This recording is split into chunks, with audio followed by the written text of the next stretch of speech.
Good morning Himachal. तो हाजिर हैं सुबह की प्रमुख खबरों के साथ। तो इससे पहले खबरों का अध्ययन करें, निवेदन रहेगा कृपया चैनल को जरूर सब्सक्राइब करें। तो पेश हैं आज सुबह की प्रमुख खबरें। महिला ने एक साथ दिया 3 बच्चों को जन्म, तीनों स्वस्थ। नेरचौक मेडिकल कॉलेज में एक महिला ने एक साथ 3 बच्चों को जन्म दिया है। भावना देवी पत्नी विभीषण कुमार गांव देवधर बाली चौकी का कहना है कि जब वे चेकअप करवाने अस्पताल गए थे तो डॉक्टर ने बताया गया कि उनके पेट में 3 बच्चे हैं। इसके बाद चिकित्सकों ने लगातार निगरानी रखी और नेरचौक मेडिकल कॉलेज अस्पताल भेजा। डॉक्टरों के साथ लगातार संपर्क होने के कारण उन्होंने 21 दिन पहले अस्पताल में एडमिट कर दिया। 21 दिन के स्वास्थ्य लाभ लेने के बाद तीनों बच्चों का जन्म हुआ तथा तीनों स्वस्थ हैं। अवैध शराब के साथ 2 महिलाएं गिरफ्तार।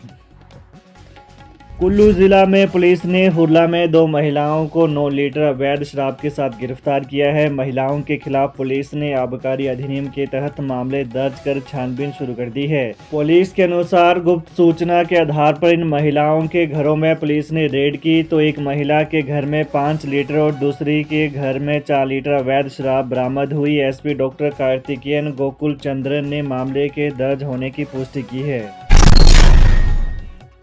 6 साल की मासूम बच्ची से दुष्कर्म, आरोपी गिरफ्तार। जिला सिरमौर के गांव में महज 6 साल की मासूम बच्ची के साथ दुष्कर्म का मामला सामने आया है। पुलिस ने आरोपी को गिरफ्तार कर लिया है और मामले में आगामी जांच की जा रही है। मामला हिमाचल और हरियाणा की सीमा पर स्थित कालांब पुलिस थाना में दर्ज किया गया है। जानकारी के अनुसार पीड़ित बच्ची के साथ औद्योगिक क्षेत्र के एक उद्योग में लेबर वर्कर के रूप में कार्यरत आरोपी ने इस घिनौनी वारदात को अंजाम दिया। पीड़िता का परिवार यहां के एक गांव में किराए के कमरे में रहता है। बताया जा रहा है कि आरोपी ने मासूम को कमरे में ले जाकर उसके साथ गलत हरकत की। पुलिस के अनुसार आरोपी प्रवासी है। उधर घटना की सूचना मिलते ही पुलिस तुरंत हरकत में आई और आरोपी के खिलाफ बीएनएस के विभिन्न धाराओं एवं पोक्सो अधिनियम के तहत केस दर्ज किया गया है। पुलिस ने आरोपी को गिरफ्तार कर लिया है और आगे की जांच जारी है। पुलिस ने पीड़ित मासूम बच्ची का अस्पताल में मेडिकल करवाया, साथ ही घटनास्थल से साक्ष्य भी जुटाए हैं। एएसपी सिरमौर योगेश रोल्टा ने पुष्टि करते हुए बताया कि आरोपी को गिरफ्तार कर लिया गया है। उन्होंने कहा कि मामला बेहद संवेदनशील है, लिहाजा जांच से जुड़ी अधिक जानकारी साझा नहीं की जा सकती है। रंग लाए प्रयास, हरौली के हर खेत को मिलेगा पानी। केंद्र ने 75 करोड़ की सिंचाई योजना को दी मंजूरी। हरौली विधानसभा क्षेत्र में अब हर खेत को पानी का ख्वाब हकीकत बन जाएगा। इसके लिए मुख्यमंत्री मुकेश अग्निहोत्री के प्रयास अब रंग लाए हैं। केंद्र सरकार ने 75 करोड़ रुपए की वित्त क्षेत्र सिंचाई योजना 2 को मंजूरी दे दी है। इस योजना के तहत 90% वित्तीय सहयोग केंद्र सरकार और 10% राज्य सरकार द्वारा प्रदान किया जाएगा। इस परियोजना के मूर्त रूप लेने पर हरौली के वित्त क्षेत्र के लगभग 22 गांव को सीधा लाभ मिलेगा और लगभग 50,000 कनाल कृषि भूमि को सिंचाई सुविधा प्राप्त हो जाएगी। वित्त क्षेत्र सिंचाई योजना 2 के अंतर्गत पालकवाहा क्षेत्र में 12 नलकूप स्थापित किए जाएंगे। यहां से पानी को वित्त क्षेत्र में पहुंचाया जाएगा। इस परियोजना को लेकर उप मुख्यमंत्री मुकेश अग्निहोत्री ने केंद्रीय जल शक्ति मंत्री से कई बार मुलाकात की। उप मुख्यमंत्री ने इस परियोजना को स्वीकृति प्रदान करने के लिए केंद्रीय मंत्री का आभार व्यक्त किया है।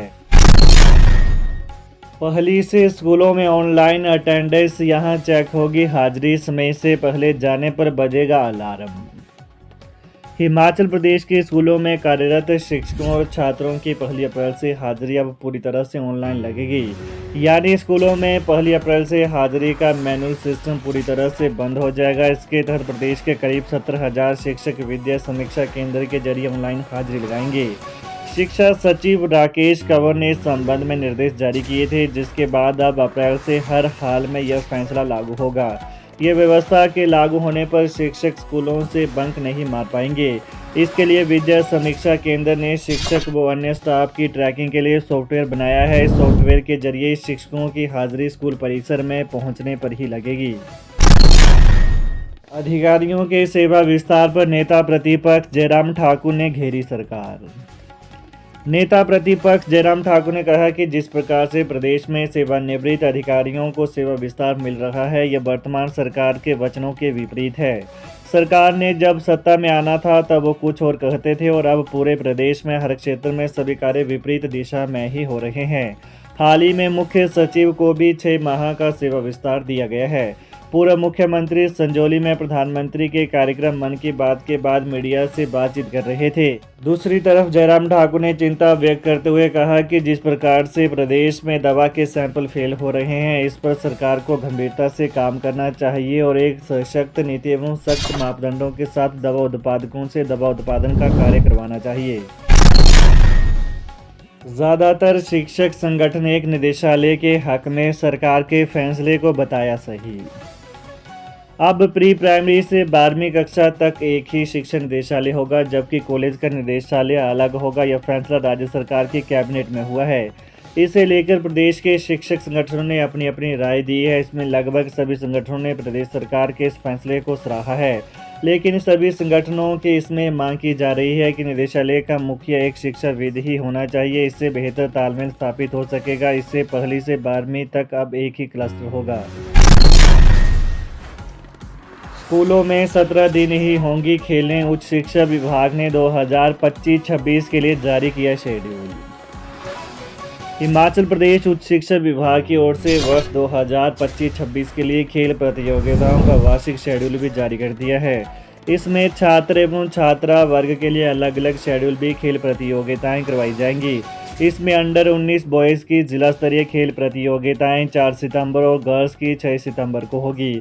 इसके साथ ही माइनर गेम्स बॉयज़ के लिए 20 सितंबर से 22 सितंबर के बीच होगा, जबकि मेजर गेम्स जिसमें बैडमिंटन, बॉक्सिंग और जूडो शामिल है, यह भी इसी शेड्यूल में होगी।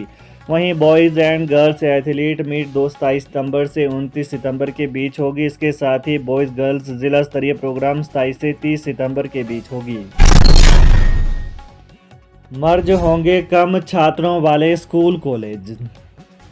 हिमाचल की शिक्षा क्षेत्र में नया सत्र शुरू होने से पहले ही बड़े बदलाव होने वाले हैं। एजुकेशन में कंसोलिडेशन और सुधारों की प्रक्रिया को आगे बढ़ाते हुए राज्य मंत्रिमंडल ने 10 से कम छात्र संख्या वाले सीनियर सेकेंडरी स्कूलों को डाउनग्रेड करने का फैसला किया है। यहां वर्तमान में पढ़ रहे बच्चों को नज़दीकी सीनियर सेकेंडरी स्कूल में ट्रांसफ़र किया जाएगा। ऐसे स्कूलों में 10वीं तक की कक्षाएं चलती रहेंगी। सिर्फ जमा 1 और जमा 2 की कक्षाएं ही हटाई जाएंगी। कैबिनेट ने डिग्री कॉलेजों को लेकर भी बड़ा फैसला लिया है। मंत्रिमंडल ने कहा कि जिन डिग्री कॉलेजों में 75 से कम एडमिशन है, उन्हें बंद कर दिया जाए। यहां पर छात्र छात्राओं को दूसरे कॉलेज में शिफ्ट होने के लिए यात्रा भत्ता देने की संभावना देखने को कहा गया है। कैबिनेट में गए एजेंडा के अनुसार 100 से कम एडमिशन वाले कॉलेज पर फैसला होना था। एचपीयू के शिक्षकों ने फिर उठाई सेवानिवृत्ति आयु को बढ़ाने की मांग। हिमाचल प्रदेश विश्वविद्यालय शिक्षक संघ हपुटा ने एक बार फिर शिक्षकों की सेवानिवृत्ति आयु 60 से बढ़ाकर 65 वर्ष करने की मांग उठाई है।